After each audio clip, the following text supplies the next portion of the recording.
आप सभी का मेरे इस YouTube चैनल पे बहुत बहुत स्वागत है। तो आज हम इस वीडियो में बात करने वाले हैं इन्वेस्टमेंट में छोटी छोटी पॉइंट्स, छोटे छोटे हम लोग पॉइंट्स डिस्कस करने वाले हैं कि आपको कौन कौन सी गलतियां नहीं करनी चाहिए और आपको कौन से वो छोटे छोटे पॉइंट्स हैं जो आपको ज़रूर अमल में लानी चाहिए अगर आप एक अच्छा इन्वेस्टमेंट स्ट्रेटजी और आप एक अच्छी इन्वेस्टमेंट लाइफ चाहते हैं और आप एक अच्छा कॉर्पस बनाना चाहते हैं। तो आप वो कौन कौन से छोटे छोटे पॉइंट्स हैं जिन्हें आपको ज़रूर ध्यान में रखना चाहिए। तो जैसा कि आप जानते हैं कि इन्वेस्टमेंट कोई भी ऐसा चीज़ नहीं है कि जैसे आप अचानक से ये आप कर देंगे।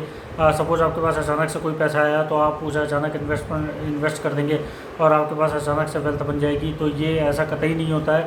और एक बार का पैसा आप ये सोचते हैं कि कभी मेरे पास एक साथ पैसा आएगा और मैं उसे कभी इन्वेस्टमेंट करके और उसे बड़ा कॉर्पस बना दूंगा, ये ऑलमोस्ट इम्पॉसिबल होता है। तो ये आप एक तरह से समझ सकते हैं कि इन्वेस्टमेंट जो स्ट्रेटजी होती है या लाइफ का जो इन्वेस्टमेंट वेल्थ क्रिएशन जो पार्ट है वो एक क्रिकेट मैच की तरह है। तो जैसे जैसे अगर आप उसमें एक एक दो दो रन नहीं लेंगे या छोटे छोटे इन्वेस्टमेंट को अगर आपने मिस किया अपॉर्चुनिटीज़ को, तो बड़ा कॉर्पस बनाने के लिए या जिस जिस टारगेट का आप पीछा कर रहे हैं उसे बनाना बहुत ही मुश्किल हो जाएगा। तो आपको छोटे छोटे पॉइंट्स ज़रूर ध्यान में रखने चाहिए कि मतलब आपको मंथली सिस्टमेटिकली छोटा छोटा इन्वेस्टमेंट ज़रूर करना चाहिए। अगर आप कुछ बड़ा इन्वेस्टमेंट नहीं कर पा रहे हैं, आप 500 या 1000 या 1500 आप छोटा अमाउंट इन्वेस्ट करिए, लेकिन वो ज़रूर करिए। ये ऐसा कभी नहीं होता है कि आपके पास कोई एक बहुत बड़ी लॉटरी लगेगी और आपके पास एक मुश्त पैसा आएगा और आप उसे इन्वेस्ट करके करोड़पति बन जाएंगे या 5 करोड़ बना लेंगे, 10 करोड़ बना लेंगे। ये ऐसा बिल्कुल नामुमकिन टाइप होता है। तो इसलिए आप हर महीने जो आपकी सिस्टमेटिकली इनकम आ रही है, जो भी इनकम आ रही है, तो आपको ऐसे प्लानिंग करनी चाहिए कि आप हर महीने आपको अपनी स्कीम्स प्लान करनी चाहिए।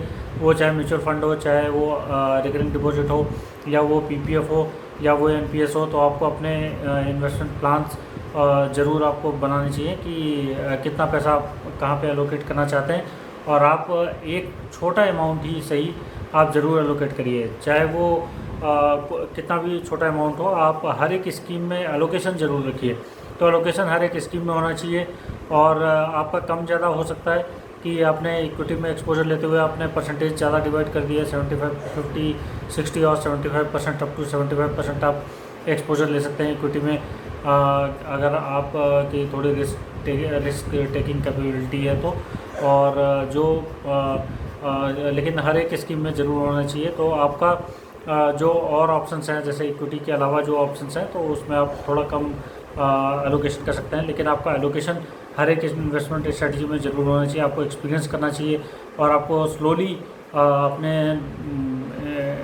इन्वेस्टमेंट के रेट को आपको मेंटेन करना चाहिए कि आप आपने हर महीने एक कंसिस्टेंट अमाउंट आप इन्वेस्ट करते जाते हैं, तो जिससे आपको बड़ा वेल्थ क्रिएट करने में बहुत ही मदद मिलेगी और आपका एक्सपीरियंस भी काम आएगा। अगर आप 6 मंथ के लिए इन्वेस्ट करेंगे या 1 ईयर के लिए करेंगे, तो आपका ये एक्सपीरियंस भी बढ़ेगा। आपको ज़्यादा पता चलेगा कि मुझे कहाँ पे फ़ायदा हो रहा है, कहाँ पे नुकसान हो रहा है। और आपने इक्विटी की चाल भी देखी होगी कि इक्विटी में आपको उतार चढ़ाव दोनों ही दिखेंगे, तो आपको ये एक्सपीरियंस बहुत ही काम आएगा। और इससे ये उतार चढ़ाव से आपको घबराना नहीं चाहिए। ये तो हम और किसी वीडियो में डिटेल में बात करेंगे। तो इक्विटी के उतार चढ़ाव या किसी भी इन्वेस्टमेंट ऑप्शन, सपोज आप फिक्स डिपॉजिट में भी इन्वेस्ट कर रहे हैं या एफडी के रेट ऑफ इंटरेस्ट कम हो गए हैं या पीपीएफ के रेट ऑफ इंटरेस्ट कम हो गए हैं, तो रेट ऑफ इंटरेस्ट कम होने से आपको बिल्कुल भी नहीं घबराना चाहिए कि किसी एक इन्वेस्टमेंट ऑप्शन में आपके रेट ऑफ इंटरेस्ट कम हो गए हैं तो आपका इससे रिटर्न ज़रूर इम्पैक्ट करेगा। बट आपको ना घबराते हुए आपको निडरता के साथ आपको कंसिस्टेंटली अपना इन्वेस्टमेंट बनाए रखना चाहिए, तो जो कि एक वेल्दी लाइफ के लिए बहुत ही इम्पॉर्टेंट है। तो आपको जल्दी से जल्दी जैसे ही आपके पास इनकम आनी शुरू होती है, आपको जल्दी से जल्दी ये कोशिश करनी चाहिए कि आप की जो इनकम है एक इंडिपेंडेंटली आप हर महीने इनकम जनरेट कर सकें। तो इस चीज़ को ध्यान में रखते हुए आपको अपनी इन्वेस्टमेंट स्ट्रेटजी बनानी चाहिए। तो हम और ज़्यादा डिटेल में इन्वेस्टमेंट स्ट्रेटजी के बारे में हम बात करते रहेंगे, बट आपका स्लो और consistently investment is very important और आपको ये जितनी जल्दी से जल्दी हो सके आप शुरू कर दीजिए। आपको एक प्लान बनाते हुए एक किसी एक्सेल शीट में या कहीं पे भी आप उसे डॉक्यूमेंट कर सकते हैं कि कौन कौन से स्कीम्स हैं आपके पास और उनका अकाउंट नंबर क्या है और उसमें कितना अमाउंट एलोकेशन आपने किया हुआ है और जो अभी what is the target amount required, आपका टारगेट क्या है और आपका जो करंट इन्वेस्टमेंट अमाउंट है वो कितना है। तो इसी स्ट्रेटजी के तहत आपको ज़रूर चलना चाहिए। तो हम और आगे कंटिन्यूसली हम बात करेंगे और नई नई स्ट्रेटजीज लेके आएंगे। तो तब तक के लिए इतना ही, धन्यवाद।